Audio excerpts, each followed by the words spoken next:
This is not a sports show, and this is temporary entertainment.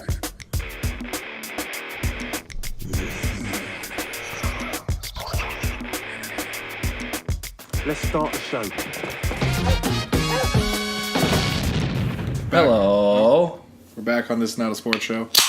Oh, look at that crack. That's the sound of a cold Pepsi. Audio only for the first time. We've never done this before, right? No, this is the first. Yeah, this is the first audio only. So we're doing audio only for the foreseeable future because here at This Not a Sports Show, we've been locked out of our university editing facilities.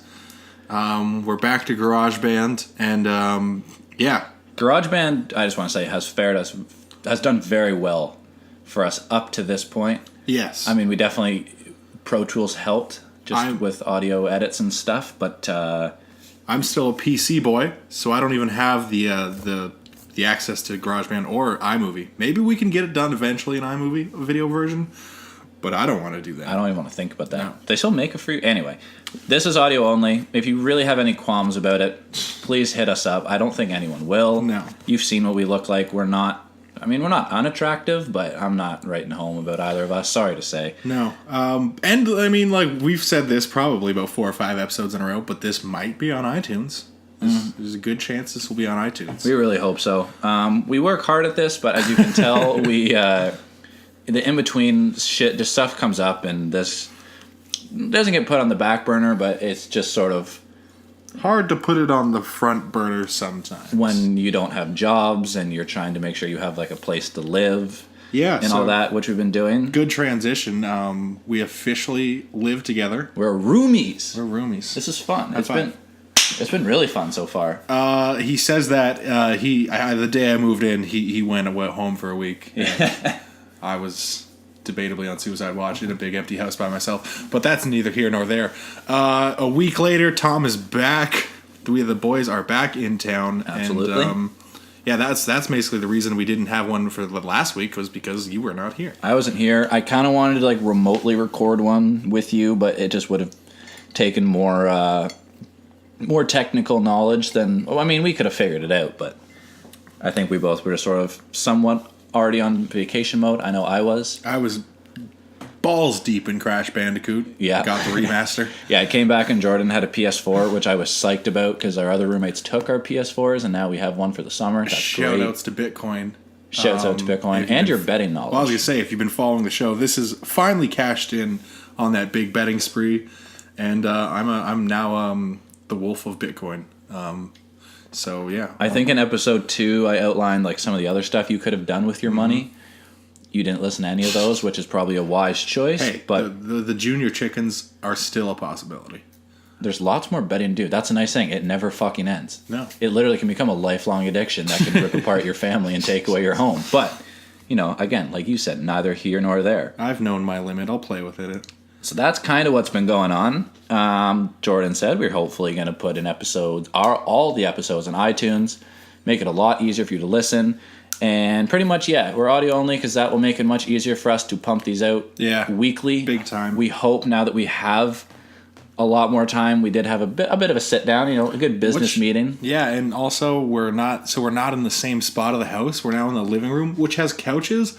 But I will say right now, Tom, I'm sitting in a nice big green chair, but I'm leaning forward for this microphone, and it is not ideal. No. I wish... See, this is not how you record a podcast. Now, this is also not how you record a podcast because you're describing visuals when we're now only audio. It was bad radio.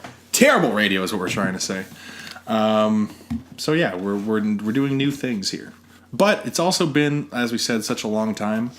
Crazy sports world stuff. A lot of shit's gone on.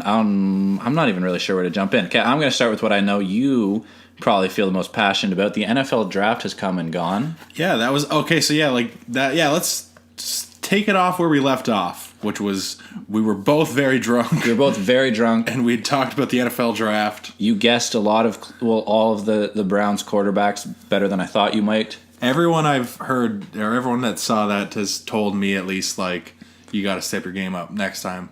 You can't give me the draft year, I don't think, because...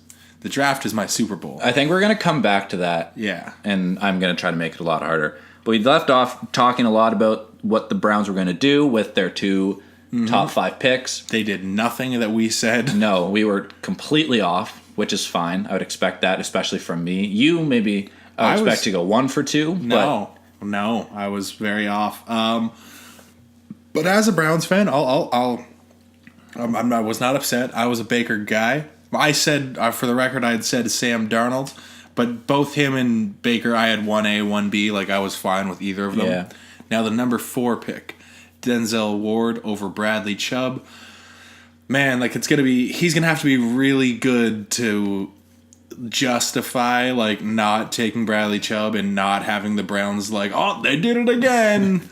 How in need is your squad of a decent secondary player? Like, huge. Like, trust me, cornerback is a huge need for the Browns. They made a bunch of signings in the offseason, but none of them were like ball out, we signed Champ Bailey. Like, it was very much like getting starters from other teams, but not really pro bowlers. Okay. So the secondary is a huge need. Don't hate the pick, but it's so much easier to see the impact like a pass rusher makes, like a J.J. Watt, a Von Miller, like someone like that. And if to have 2 of them on the field, because we got Myles Garrett last year, like that would just be so scary. Like, Did something just happen with Myles Garrett? Was he in the headlines for something? Am I imagining this? I don't know. I hope not. Gosh darn, do I hope not. I think he's super into dinosaurs. It could have just been like another one of those fluff pieces. Like, oh, Myles Garrett, did you know that he likes dinosaurs? No, yeah, there wasn't. He's like going Jurassic Park. Like, he wants to be, paleontologist. Really? Dino, DNA. Like, fucking, he's all about that. Yeah, I was wrong. I was imagining that. Thank God. Thank God. So you're out of 10, just really quickly, how happy are you with Baker? Without, like, I know he hasn't played a game, just with the pick. Because this is the best part of the draft. They have all the mock drafts, and afterwards you get to sit around and, like, talk about how good or bad picks were before anyone has even played. You get to put a letter grade on your entire team's franchise. Out of 1 out of 10... with 10 being like, holy fuck, we hit the lottery, can't miss, and 1 being like, just fucking release him now. I want to say an 8. I want to say a 7 or an 8. I want to say an 8 because the guy's got moxie. You like moxie? It really excites you. I think he's a great, like, I think all the fucking Johnny Football comparisons are bullshit, and I think the reason I said 1A the entire time is because he throws an accurate football, and that is something that we've just desperately missed in Cleveland. So I will say super excited. The only reason I'm not excited is because his big thing coming into the draft is he's like the most pro ready, right? Like, he's pretty polished in the sense, and he's such a competitor, like fucking the devil walk on. Just the fact that he gonna be almost a guaranteed quarterback controversy. We just had a roommate come in. We have a roommate. That's another thing we never talked about. So yeah, now we're recording the podcast in the living room. So that's things that could happen. But yeah, I'm super excited for Baker. What's your cornerback's name? Denzel Ward. Denzel Ward. Rate that pick? Yeah. Fuck. 5 for 50-50 chance, either greatest decision ever or worst decision ever. Okay, that's fair. Any other draft notes that you took away? I really didn't watch really any of it. I just followed on Twitter, and I think it's hilarious the fact that A.J. McCarron and Josh Allen are now teammates. Yeah, that is really funny. Despite the fact that Josh Allen multiple times tweeted about A.J. McCarron's wife and her attractiveness. That's kind of hilarious. I mean, so did most. How much old would he have been when that whole went down on? I remember I was like grade 9 or 10. So were you tweeting about McCarron's girl? Maybe. I was not. I was definitely like searching her up on Twitter. I know that much. So, I mean, that's pretty par for the course from. And then that, and the fact that he called Stephen A. Smith at 2 a.m. before draft night because of his racial tweets.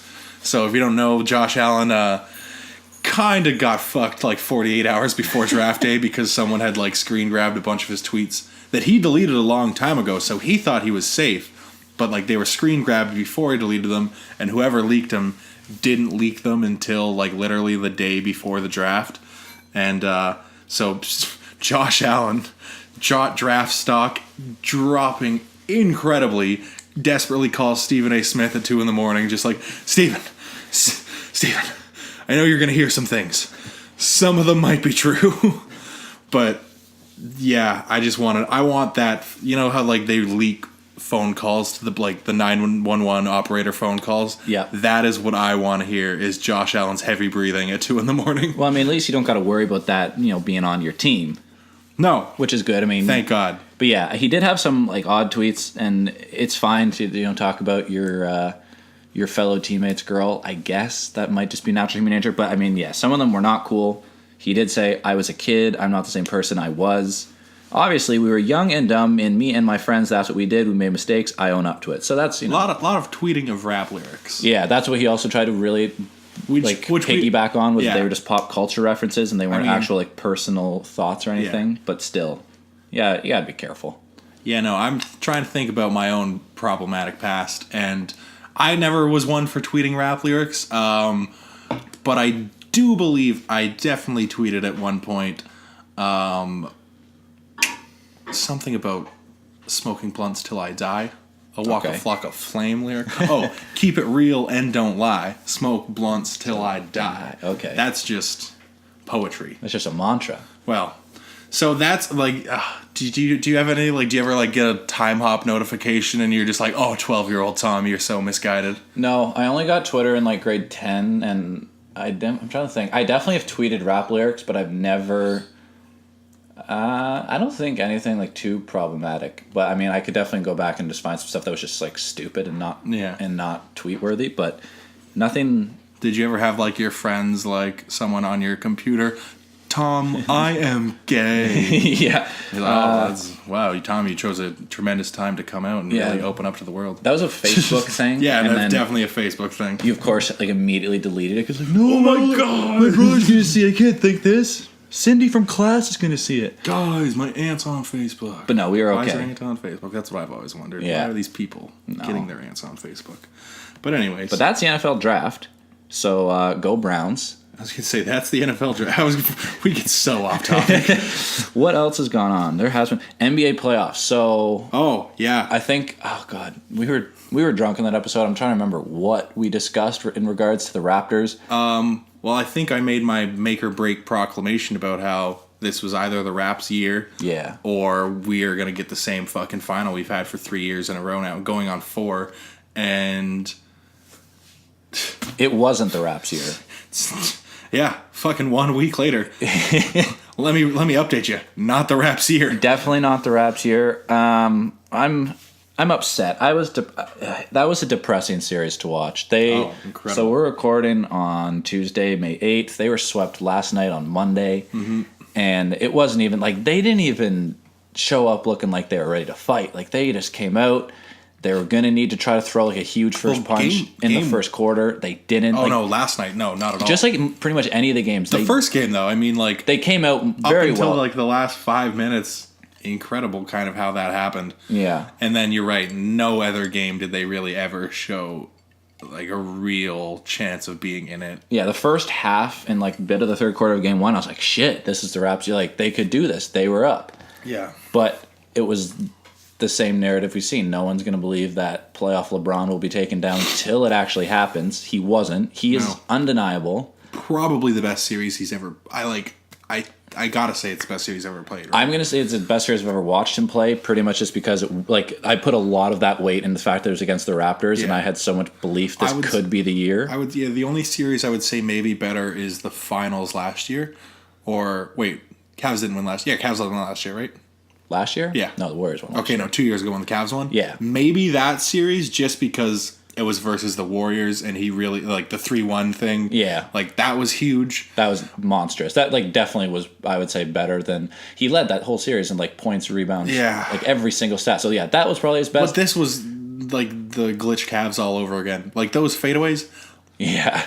No. Well, and that's what they like. His supporting pieces showed up for this Raptor series. But at the same time, it was very much LeBron being glitch. To the sense that, like, watch me fade away off the glass, baby. Yeah.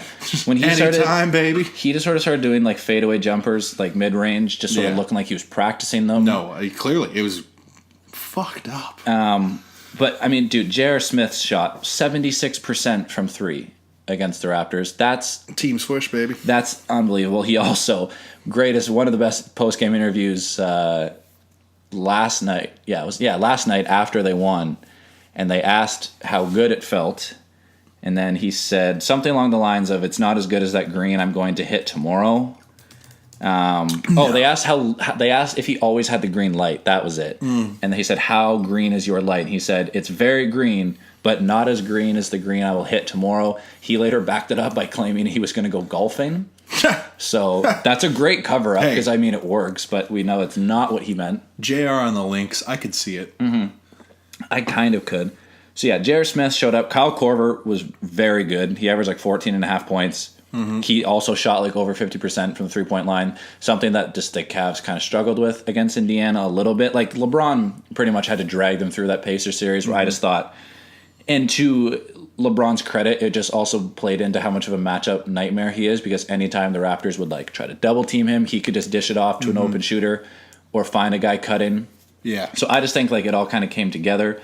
This is still like LeBron has now sort of openly admitted that their season has just been a crapshoot, and he's just kind of making it work. But there seems to be like that joy and fire, like especially after you hit that Game 3 game winner was just unbelievably deflating. Yeah, it was just terrible. Every one, like even Game 1 when it just happened, and you're just like, oh, that because they hit the shot, and then the Cavs had like the opportunity, the Raptors had the opportunity to get it, and you're just, as soon as clock expired, you're just like, LeBron, you kind of stole that one, like, because they literally led for the entire game until overtime. But yeah, no, LeBron just has a way of ripping your heart out. One other fun side note: Rodney Hood, new segment, little bitch. Rodney Hood, stop being a little bitch. Rodney Hood apparently. He really hasn't played he missed, I think he only hit 1 3 in the Indiana series. He was kind of brought in to be this 3-and-D guy on the wing off the bench when he came from Utah. And I thought he was going to fit much better than Jay Crowder did, because he just kind of took that role. He wasn't very good and didn't really play much or at all in the Toronto series. Chetty Osman sort of took his role in the Cavs rotation. And so Rodney Hood refused to go in the game last night. Reportedly, it was in the fourth quarter once they were already up nearly 30 points. Powerful. And Ty Lue was like, Rodney, get in there. And he was like, nope, I'm good. So that is just some more fun. Like, even when the Cavs are rolling this hot, there still is some problems going on behind closed doors. And apparently there is numerous Cavalier players, and Kobe Altman is supposed to meet with him to be like, hey, man, suck it up. You're on a fucking good team. I don't know. Play basketball. You're getting paid to play basketball. Side question, talking about Ty Lue and talking about the dysfunctional Cavs. Before the last game, someone asked Ty Lue about Dwayne Casey being fired, and he said, like, that's absurd, that's ridiculous, which that's what everyone quotes, but if they read the full quote, it's that's absurd, that's ridiculous, I still have a job. That's that's at least what it should be. Yeah. Because Dwayne, and I guess it's a real possibility that they fire him because they have to do something, right? But Dwayne Casey, in talks of Coach of the Year, clearly a tremendous basketball mind, clearly a fucking 10 times better coach than Ty Lue, 0 for 0 times getting stepped over by AI. So he still has his dignity, something Ty Lue lost back in 2004. Yeah. That is a very good segue. That's what I wanted to bring up next, is where the hell the Raptors go from here. I'm in the boat of get rid of Dwayne Casey. The ABA? Can they go to a different league? The JBA? They could join. Let's call up LeVar. Maybe LeVar can be the replacement coach. Not a fucking chance. I'd let that happen. I will burn down the Air Canada Would Center. you take all 3 or all 4 of the ballers? All 4? Well, LeVar included. Fuck no. I'd maybe take Lonzo. I would take... Package deal, though. You got to take... I have to take all 3? All no, 4. Because if LeVar coaches, I know that all 3 of them are starting and playing at least 30 minutes a game, which for sure, yep. I'm not down for. But, then again, there were some... no. So, just short answer, no. I'm not okay with that. But you do think... Let's step back. You said you do think they should move on from Dwayne Casey? I do think they should move on from Dwayne Casey. I don't remember what grade it was, but it was like grade 5 or 4 math, maybe. And one thing we learned that I always remember is a pattern. You can't count something as a pattern until it happens 3 times. Now, this was math, but in the world of basketball, we have seen the Raptors now lose 3 straight years to LeBron James. That is what I would consider a pattern. Yep. And each year, it's something's different. This is going to be better. This is the year. None of those years have been the year. I don't think that year is anywhere close as long as they have to go through LeBron. Yeah. And, I mean, you can just toss up the argument they've gotten a shitty draw. They've had to face LeBron at some point. But to get to the finals, nonetheless win a fucking NBA championship, you're going to have to beat really good teams at some point. And you're going to have to beat LeBron. Wherever he is, he's going to end up in the finals if we've learned anything over the last 10 years. Exactly. That is like definitely a pattern. So I just think you were right. Dwayne Casey has been a very good coach, but from a lot of things I have read and just seen in interviews, whatnot, some people felt that especially his in-game adjustments were very poor. His game planning could have been better, and that a lot of people credited him for completely changing the offense this year. They kind of moved things back a bit. They figured out that they should shoot more threes. They spaced everything out, blah, blah, blah, modern NBA. But apparently a lot of that credit goes to their assistant coach, Nick Nurse, who is now reportedly in the talks to replace Dwayne Casey. Jerry Stackhouse would be my personal choice. He's coaching the G League squad right now. He's worked with a lot of these young guys who are now like significant bench players. But I don't know. I prepared for this to be a mini rant, but I'm just going to say it right now. I think the Raptors should blow it up. I'm sick of this. I think they should fucking blow it up. Well, they are absolutely... I'm sorry, I'm just going to go for another 30 seconds here. Finish. They're running in place. Yeah. They're treading water, and they are not getting any better. If they keep exactly what they have and just try to improving, it is just going to end in playoff disappointment every year, especially until LeBron just leaves the East, which I don't think he's going to do until he retires. I really don't, but we can revisit that at a later day. And I don't know. Boston and Philadelphia, I mean, there's other teams in the Eastern Conference with a lot of young pieces that are on the rise, which is what everyone's been saying about the Raptors. They are one of the deepest teams in the league. Their bench was one of the best, they had one of the deeper benches and youngest benches in the league. So that's all terrific. But Boston and Philly also are young. They're also very talented. And the Raptors seem to have this problem where they just don't have a transcendent player. They don't have anyone who can come in and it's like, this is what we have, now we can build around this. In Philadelphia, they brought in Bellinelli and Ilyasova at the deadline. That made sense because they have 2 guys like Ben Simmons and Joel Embiid, I think are going to be generational talents for their respective teams. They're fucking incredible. Boston, just shout out to Brad Stevens because they have made that work without 2 of their best players, and that is just incredible. Jason Tatum, Jaylen Brown, unbelievable. But when you come back to the Raptors, they just keep doing this thing where I just feel like they're adding mediocre rental pieces. If you want to say like the Damari Carrolls of the world, the CJ Miles of the world, I came around to CJ Miles, but anyway, PJ Tucker, the PJ Tuckers of the world, the Bismack Biombos of the world, the Louis Scolas of the world. Louis Scola has no business, but Biz was great, but. Still, I'm not like taking away from any of these basketball players. Let's step back, okay? Because you've admitted, and I think he's clearly very frustrating. I'm really frustrated. I'm less frustrated because, like I've said for years, I saw this coming. We know we've seen LeBron destroy worlds before. So if you admit that they have the best bench, or one of, and you admit that they have such a young core. So when you say blow up, you couldn't possibly be referring to DeMar and Kyle Lowry. That's pretty much exactly who I'm referring to. They do, yeah. So like best bench in the league, I don't think that really means shit when it comes to the playoffs because your rotation is naturally just going to shrink. And I also want to say that one thing, like any sports, and you would admit it, it's a very young bench. Bench is about being a role player. That role, like you said, that role changes in the playoffs. Yeah. That expectation changes, and that pressure changes. You can be the best bench in the regular season and beat a team like the Magic in January when there's no pressure and you're still very much figuring things out. Teams have injuries, all these things, and like you said, their bench has yet to be shortened. You're not even when you play the Cavs throughout the year. That is not like even LeBron himself recognizes like this is I'm not putting it all on the court right now. You know what I mean? Yeah. So I think it's just always a wake-up call, and it's just kind of sad that every year it's a wake-up call, you know what I mean? Yes. And every year a large portion of the fan base refuses to believe that it's going to be a wake-up call. Yeah. They're like, no. This is our year.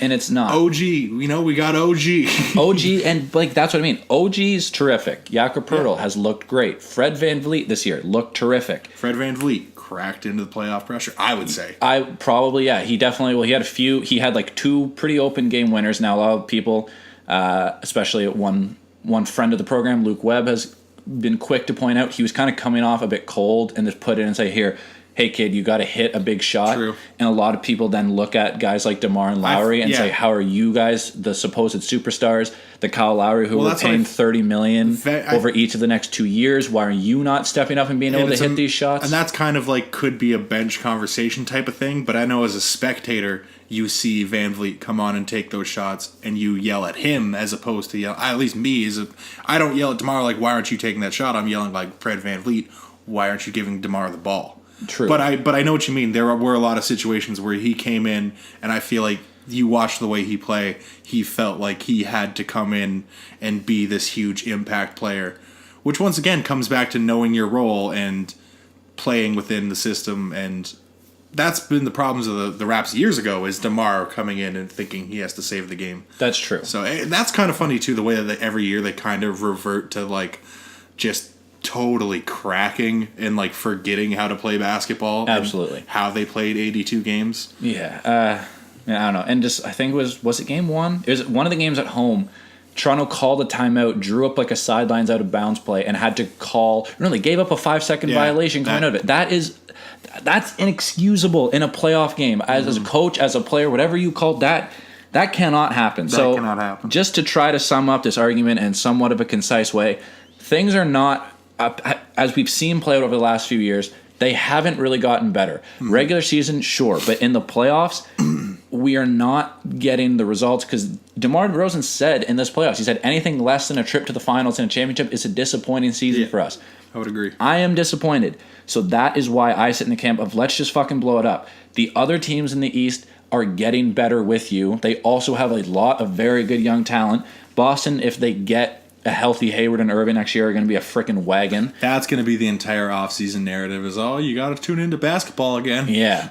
But you thought last year was Boston's year. This year's we were been just better. kidding. And that's what will be interesting to see. But just to really quickly, again, try to wrap things up with the Raptors. You owe Kyle Lowry and DeMar DeRozan a lot of fucking money over the next few years. Kyle is he's getting over $30 million this year or next year, and the year after that, DeMar's getting $27 for the next 2 years. VanVleet is going to be a restricted free agent, and he will get offers from other teams, I assume. So the Raptors are like, they just don't have a ton of cap space to utilize here to try to lock down a Fred VanVleet. Nogueira is also a restricted free agent. I could potentially see him maybe getting some interest. I don't know. All I'm saying, I would be pretty okay if either DeMar DeRozan or Lowry is not going to be a Toronto Raptor anymore. I don't know who would take in Lowry's contract right now. You'd have to be, Washington Wizards stupid because you've seen them. But I don't know where he would go for a team to absorb that much money for a 32-year-old aging point guard.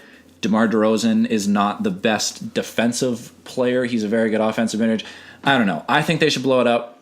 Either get rid of Dwayne Casey, bring in someone else who thinks they can do it. They need a high-end talent that they right now, as we've seen, they just do not have. Nothing to take away from what Lowry and DeMar have done for this team as they've been on the rise through this whole We the North movement. But the results have not been there in the playoffs. They need some sort of transcendent, high-end, top-tier player. Who that will be, I have no idea. But at this point, just as a fan, as a spectator, I want to see something change because they are running in place, and I'm sick of it. Also, just last point, they don't have a pick in the draft this year. They traded away. This is what I was going to say. Is I think it's either worst case scenario, like you said, things get blown up and it does not go well. The Philly and Boston continue to get better, where the Raptors do not, and it reverts back to fucking the Amir Johnson Jays, and people are just begging people to show up, and it could literally go super south. Yeah. I think best case scenario, the team Dwayne Casey's fired because of whatever reason, and then we get like this third evolution. Like he's right now, we had Sam Mitchell was Charmander, then he's Charmeleon. Now we just need one older, wiser, even more gray-haired black guy to be the Charizard coach. Jerry Stackhouse. I mean, he's not very younger. He's younger, but I love him. I want like an Uncle Drew looking like character to come out and just like teach them young bloods don't reach. You're describing like Bill Russell right now. Yeah, Bill Russell. I don't think he's coaching an five NBA hands, team. ring slap people into shape. Look at what I've done. But I think he's not coming. But anytime soon. I think both of those scenarios will not happen, and I think the most likely scenario is a very, very similar Raptors team plays LeBron in the playoffs again next year, and a very, very similar basketball team fan base insists that it's their year again. I think you're going to see some change because you have to, right? Yeah, but again, this is the point of the year where we know nothing. We just know that we have a really bad playoff hangover, and I'm frustrated. I get that it's a tough thing to do when you don't have a ton of cap space and you don't have a ton of flexibility financially.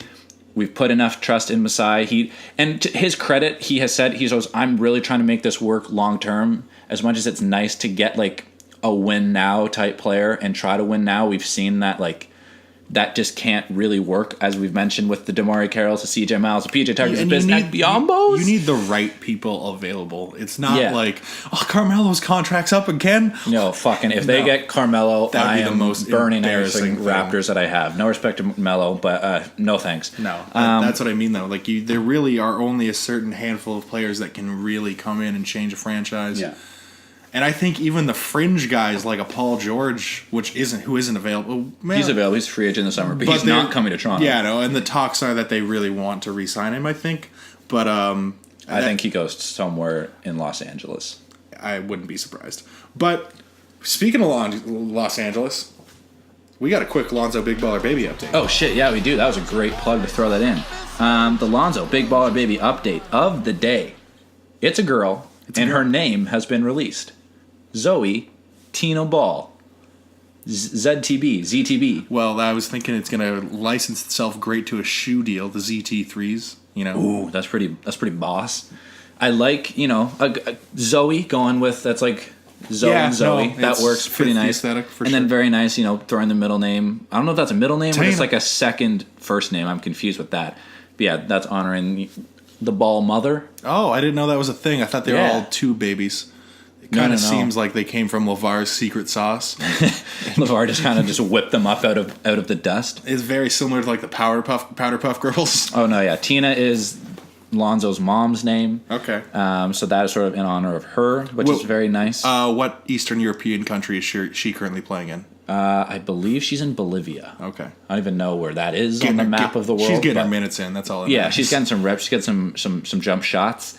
Actually, still recovering from a stroke. Shouts out Tina Ball. She's been a warrior. Oh well, not a warrior because she's on the injured reserve. Anyway, that's what you're trying to say. Yeah, that's our Alonzo Big Baller Baby update, and that was my somewhat really unorganized and frustrated rant with the Raptors. Yeah, lots more on that to come. But yeah, the too long don't read of that whole thing. Blow it up. I need to see something change. I'm fine with not making the playoffs. Let's just figure it out. And I don't know. What time, if I may ask, how long have we been ripping on this thing, Tom? Because I one feedback we've gotten is, I think we want to keep things around an hour, right? Yeah, we've been bad at adhering to consistent times, but I mean that's okay because we get going. No, it's been great. But what do you want to do? Do you want to rip through some NHL playoffs, or do you want to have that music talk? I want to do both. All right, let's do it. Can you give me one more minute just to sum up some other sports thoughts I have? Oh, are you gonna give your final thoughts on the Raps for a fourth time? No.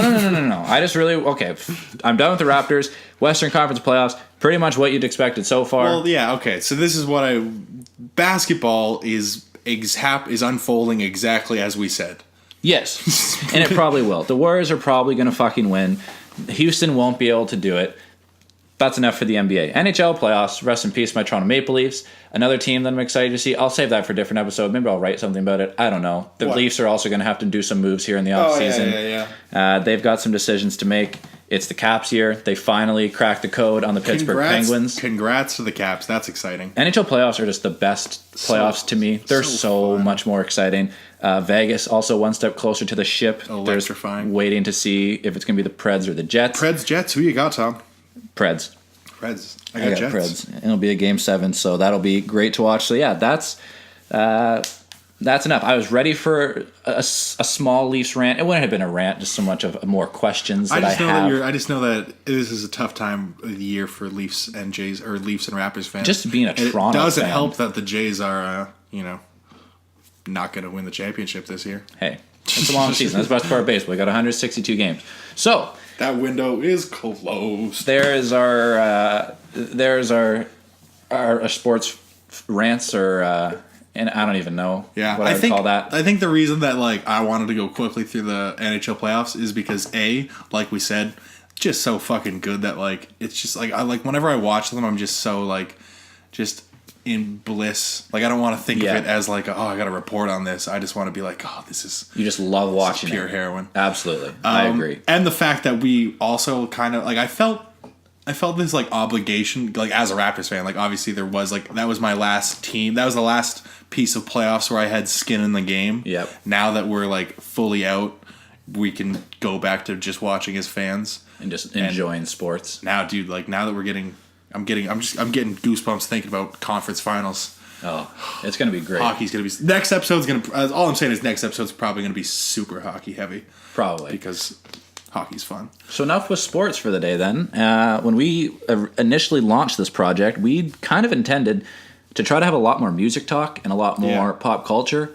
Jordan is somewhat what I would call not much of a savant, but definitely your music very well. I'm a connoisseur. You are definitely a connoisseur of mostly live music. I love going to shows, but I do also keep up with a lot of music. But you do too, Tom. As I do. We're both in the media world. Absolutely. And so I had a question I want to present to you because the other night you went off to a show, a little Protest the Hero. Yeah, a little. If anyone else out there was super into metalcore into the 2007, Protest the Hero was a tremendous band. So that was super nostalgic. Me and my brother went to that. Enjoy it? Yeah, it was tremendous. So I'll start with this question: how many live shows would you approximate you've been to in your lifetime? Tried thinking about this the other day. I think it's easily over 200. That's a lot. But that, what I said though, that just means anything from going to a bar and a band is playing, to an ACC show, which I've only ever been to. Actually, I've never seen anyone at the ACC. I went to because the only arena concerts I ever went to were in Buffalo. I saw the Imagine Dragons at the ACC. No. Fucking wild. Why did you do that? My sister had the tickets. She's like, let's go. And I said, why not? It was great. It was very much at the height of their fame. It was a great show. Was it Radioactive?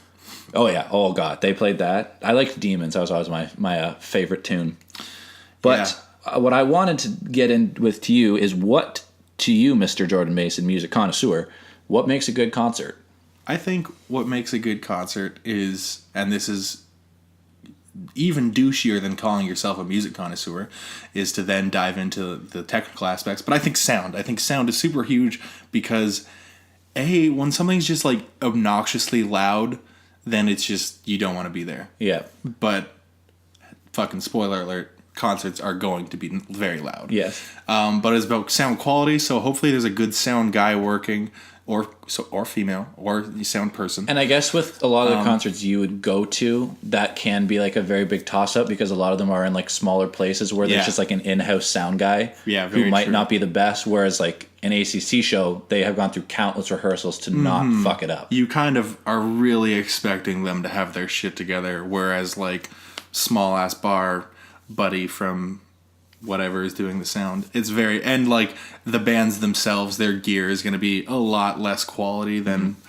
billion-dollar bands like Metallica. So I think sound is key because not only do you want to enjoy it, but you don't want to be disappointed. If, say, you really fell in love with a record and then you hear it live and you're like, this is not what I was expecting. That can be something that super brings you down. But second from that, I think it comes to atmosphere and environment. And how you are. And like I was telling you earlier in the week when we talked about this, I think it's a lot about like how your day was, who are you with, what's going on in your life. Just because I think back to a show I went to last year. It was during the month I was not with my girlfriend, because we both went to school and did our like, we're adults. We don't know how this is going to end up. Yeah. So for the first month I was at school, we weren't together.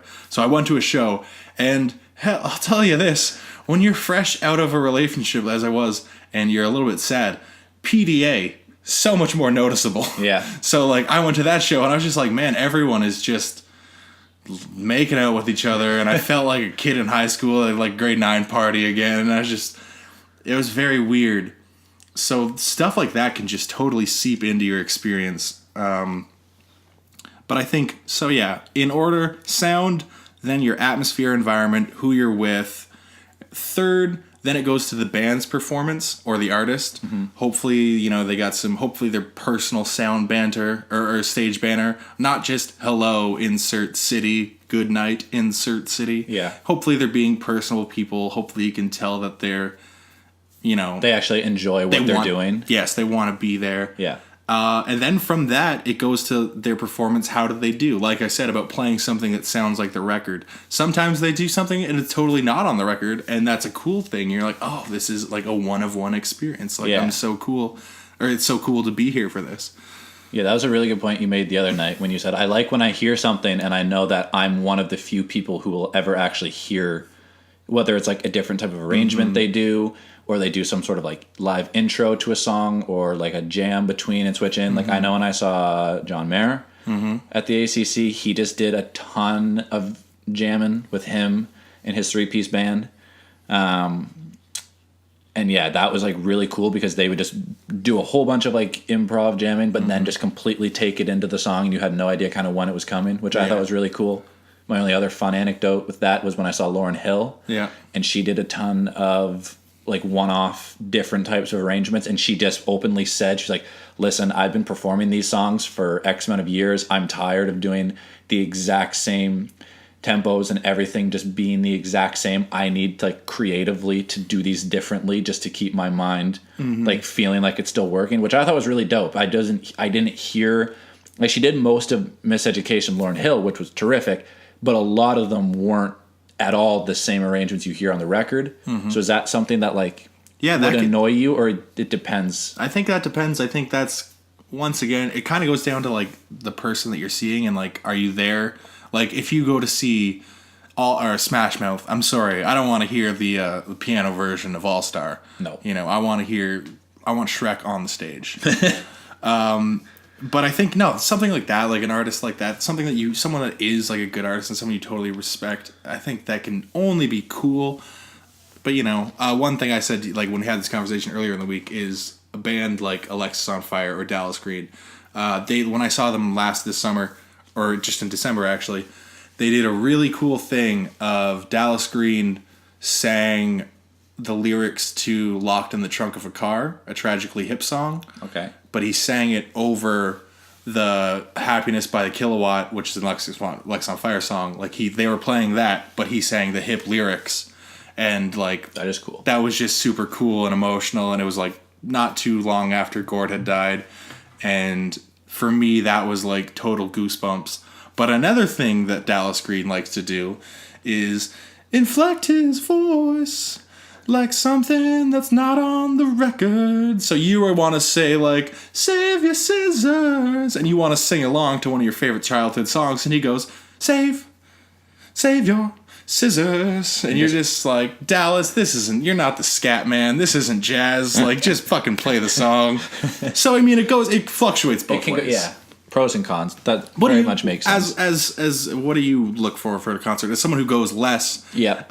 So I would assume, and once again, I feel like a dick talking about this. Like, but anyways, No, but as someone who, I don't know. I would say I go to concerts much more selectively. I wait till I see someone. I'm like, I need to go see them, and if there's an opportunity. I'm terribly irresponsible with my money. Yeah, you just are like, oh, I kind of liked one song off one of their records. I'm gonna go see it, which I think is freaking dope. Like when I met you in first year, like you seemed to be going to shows like every other week, and I was like, holy shit, like where's this guy get the money? It's just honestly, it's a big reason of why I went to Toronto is just for shows. Just for shows. But as someone who more selectively goes to concerts, again, like you said, it really depends who it is. But what songs they do play, I am that kind of person who is just like, I want to hear. Like I saw the best show, I think I was telling you this the other night, the best show I've ever seen in my life, without a doubt, was Kanye West. I saw him at Blues Fest. It's another topic. Oh my God. There's a whole other episode we could do with Kanye West. The fuck has he been up to? But anyway, I saw him before the MAGA hat and about 3 or 4 Twitter rampages ago. And it was amazing. Just everything. And that's what, like, that was the first time I was like, this was a fucking show. From the audio quality to the set design, to like how he just interacted on stage. He wasn't very much like, hey, Ottawa, how are you guys doing? But he did go on a rant where he said, one of them ended with, there's only one motherfucking Kanye West. So he was very much like into himself on stage, knowing that like he just was like appearing as a god up there, but he may as well have been. And just like the aura that he created at this festival, where just you could feel how closely everyone was like leaning on everything he did and waiting for the next song. And he also just did like every song you would want him to do. Yeah. He didn't do some like older cuts, like All Falls Down is probably my favorite Kanye West song of all time. He didn't do that. I wasn't expecting it, but he did do, like, he did Gold Digger. He came out to Stronger. Oh, yeah. Did a bunch of like Yeezus cuts. Did actually a bunch of like features that he has. Oh, okay, yeah. So like, for me, it's just, if they can mix in a bunch of like new songs with old hits, again, it's going to depend on who you're seeing and how like relevant, I guess, they still are. But like song choice for me is probably the biggest thing. I love when they can just go between albums seamlessly and just do like a bunch of crowd pleasers. Song choice is something, definitely is a big one. And I didn't think about it. Once, because like someone like Kanye, once you have like 8 albums, 10 albums, like it can get pretty, and you can have people, like you could be in a car full of people to go to a show, and 5 people could have very different lists of what they want to hear. Yeah. So I think that's something, that's one of the fun things I always have going to a show, is like talking about what you want to hear and what you don't hear. But you bring up a interesting point, and I swear to God, this is not just me making a joke. Yeah. This is a genuinely interesting thing to me. This is like you say, like Kanye was godlike and like the aura around him. Yeah. I think it's so interesting that Kanye can do that when he has such an unimpressive body. Oh, absolutely. It's like he's just like a fucking like bag of milk up there. Yeah. In like baggy ass sweatshirts, and he's just like, and it's like, that's what a god looks like. He's like, I'm a god. Well, but like I totally believe that, like the way he commands the stage and stuff, and I totally believe that he believes it. But he is no Adonis. No, not at all. He does not have the body of a Greek god. But what he did, so he had, if any of you have seen like clips or pictures from the Life of Pablo tour, he sort of had that floating stage that hovered around. Picture that stage, but just like upright. He had that sort of like upright. It was just like a wall, like a square wall with a bunch of individual lights in it. And again, bad radio because I'm trying to like do this visual for you with my hands. But it was almost just like this wall with spotlights, and it could just sort of pivot up and down. So at points, like it was directly above him. At other points, it was flat behind him. And it just like created the silhouette of him in a way. So you could barely see the details of his like face or anything, which just sort of like added to it. And yeah, he was very late coming on stage, which kind of added, because sounds like a Kanye thing. There was a lot of anticipation, and then this wall of lights came down. Everyone started going nuts, and it was just dead silent, and then just work it, make it, do it, makes us. And then Stronger came in, and everyone went fucking ballistic. And it was just the first time I was at a concert, and I was like, holy shit, every single person here is just like clinging on whatever you do and going bonkers. That is just, and also like, That's probably the biggest star I've seen. Yeah, I think, and that leads to another point. You kind of alluded to it with what you said. Is another big thing for a concert, I think, is expectation. Yeah. If you are it's like a movie, you know what I mean? Yeah, like if that's a really good point. If you have a huge expectation and then it's kind of lets you down, or it's just average, it's going to seem much worse than if you were expecting nothing and you're get like a pretty good show. Then you could be like verging on blown away based on what what your expectation was. Yeah. So, and also going back to like being out of shape, I saw Action Bronson this couple months ago. Okay. And I was expecting a fat dude to come out, not move around very much. A lot of backing track because of just the fact that the dude would probably have to take breaths. Yeah. Because if you don't know Action Bronson, he's probably over 300 pounds. And so I had very poor expectations. I was like, let's go laugh at this fat guy, kind of. Even though I love him, like I think it's great music. But no, he came out, he was spitting, like he was not backtracking it, like he was really actually had the lung capacity to do it. He was going from side to side, and if he did, which I also think is honest and cool, is like if he fucked up a verse, he'd just like stop the song. He'd be like, no, let me get at that again. How many times did that happen? I think once or twice, but it was like twice in a row on the same song. So maybe that's even a thing he does every night. Maybe I'm being taken out of the magic, but maybe it's just one of those DJ spin that shit. Yeah. But it seemed, I don't know. I was low expectations, high reward. Yeah. And someone like Kanye, I think, high expectations in the sense that huge artist, huge spectacle. Like someone I've never seen, but my brother saw Taylor Swift. Oh, God. I'm not a huge Taylor Swift fan, but I would see her, and mostly because I think it would be like a huge spectacle. You know what I mean? Like I feel like you're getting balloons or confetti at some point in the night, laser show. Well, no, yeah, that's very true. Like you will expect more out of artists of that caliber and of that like magnitude. Yeah, which is like that's a Warner Brothers Records money type thing, like where there's been a bunch of money dumped into touring, and it's like, for example, I know Ed Sheeran's playing the Rogers Center. Anytime anyone plays the Rogers Center, like I think this has to be terrific because you're playing in such a big venue, and if you're expected to sell this out or like almost fill the place, like you gotta be putting can't just be strumming your guitar, Ed. No, that's what I mean. He plays some very simple songs. He's a terrific talent. Love one of my favorite red-haired performers. But yeah, he's gonna have to do something pretty crazy, and I think your expectations will weigh into like what you're taking away from the show. And I think that also, not to get too far away, that also talks about like the state of the music industry and the fact that so many artists have to make their money on either like sponsorship deals or on their live show. And you want people to not see you Ed Sheeran and be like, Ed was great, but nothing to see twice. Yeah. You want people leaving and going like, wow, that was incredible. Like never going to miss that opportunity again. Yeah. Which, tremendous segues. We're seeing Brockhampton in 3 weeks. We're seeing Brockhampton in 3 weeks. This will be my third time seeing him. So your hat trick. And I am only going because I've been such a satisfied customer. So yeah, that's a great thing. The most I've seen an artist is twice.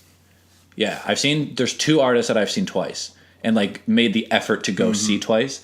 Logic and Chance the Rapper, both people Logic I've faded away from a little bit. No pun intended. Just the song fade away. But Chance the Rapper was terrific both times I saw him. But for you to see, like, to bring you back 3 times, that is a huge testament to the artist and like the show that they put on. And that my callback, I think, like the band I just saw on the weekend, Protest the Hero. Me and my brother tried to figure it over the weekend, but I was very drunk. I think it was 5 or 6 the amount of times I've seen them before. Yeah. And not only is it because it was just a huge band from my childhood, but going back to one of the first things I said, their fucking lead singer is like a stand-up comic. Like when you go to the show, you know you're getting like one of one lines, or at least lines he's been workshopping on the tour. Yeah. And like you can tell that like this is like a bit or something, but just like always like great stories, and you're just nothing but a smile on your face, and just seem like such great people. That's one of the reasons why I definitely kept coming back to see them.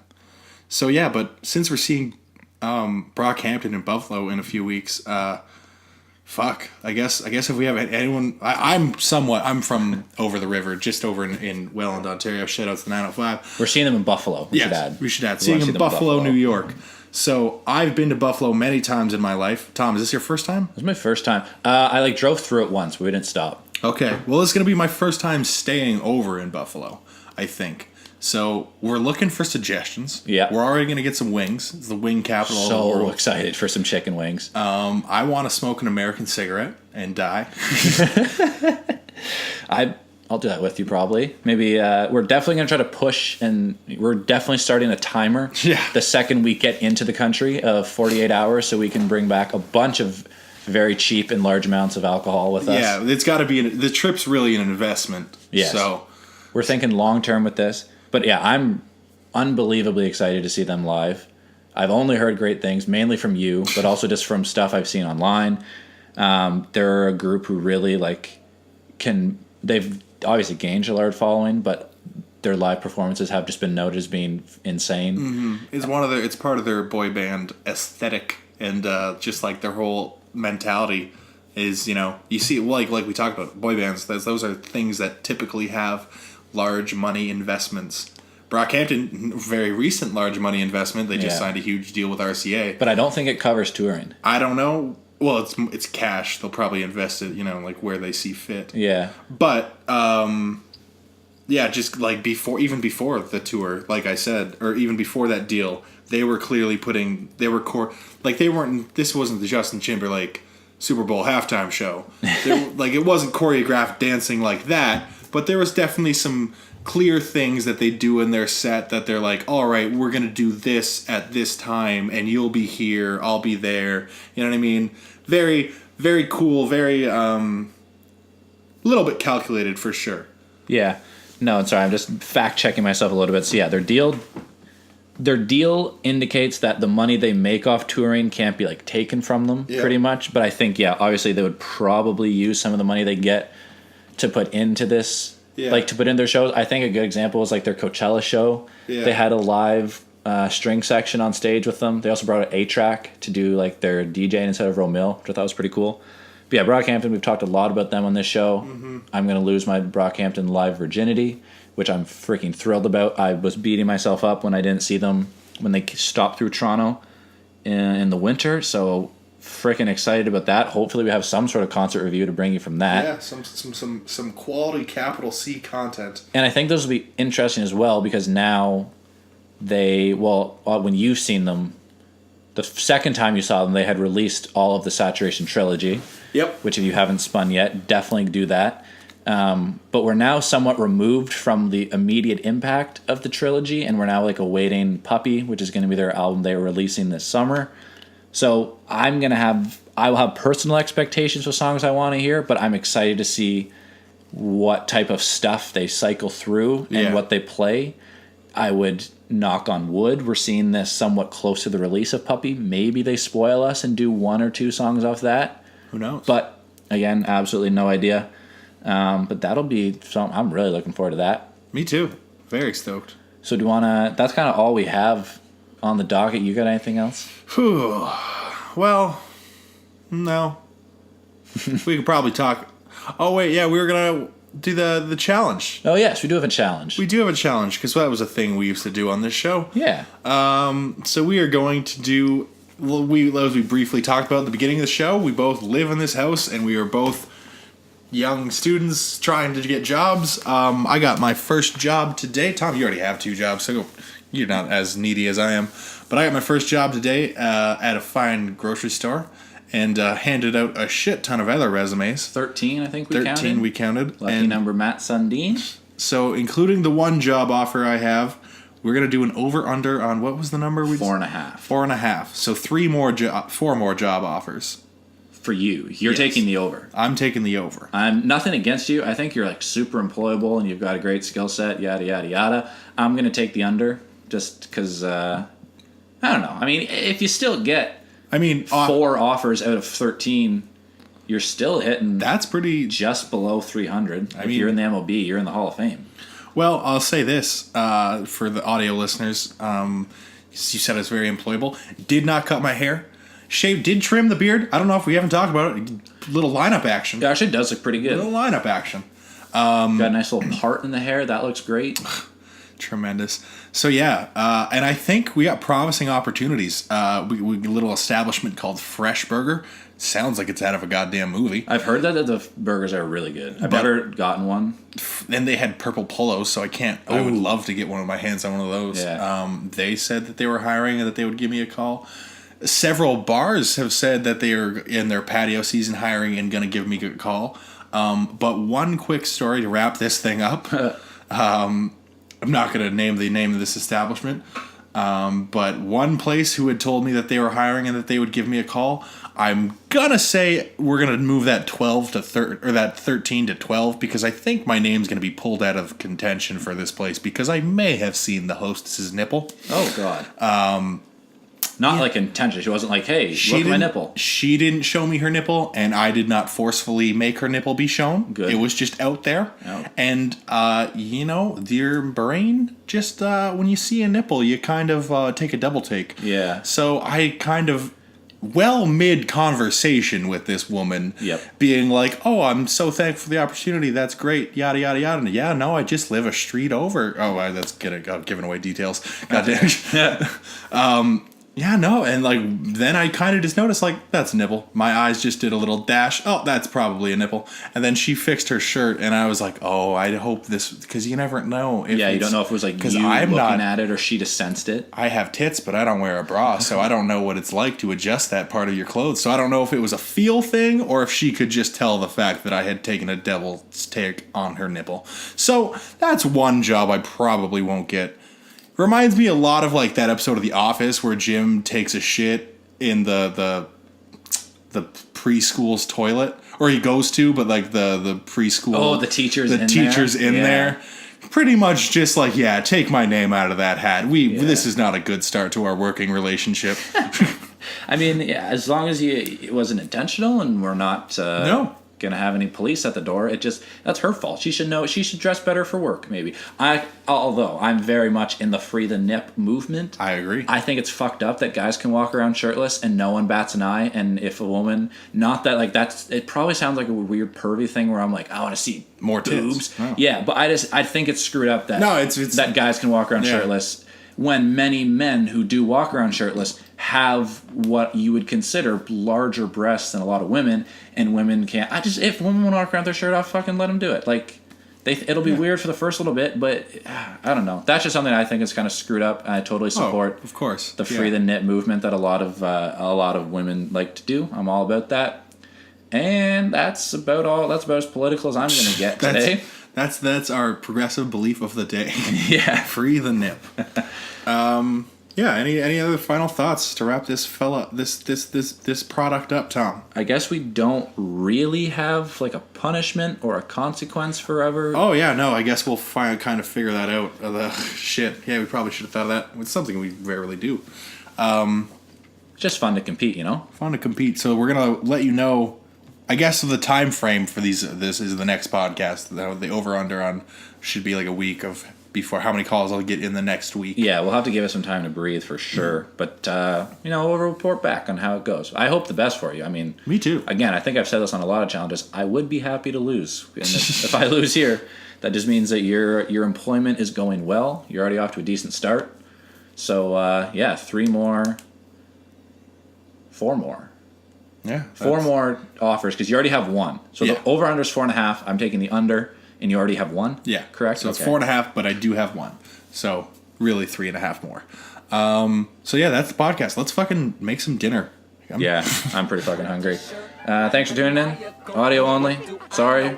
Yeah, well, probably not sorry. You're probably sick of looking at our faces. We will. We'll see you next time. Bye. Let's go keep one lens on the money flow. The other's golden compliments. Oh, trusty well. I'm rolling down hills in a suit through the mud. Burn my dress shoes in the fire with the wood. Sit back and relax with the fumes up.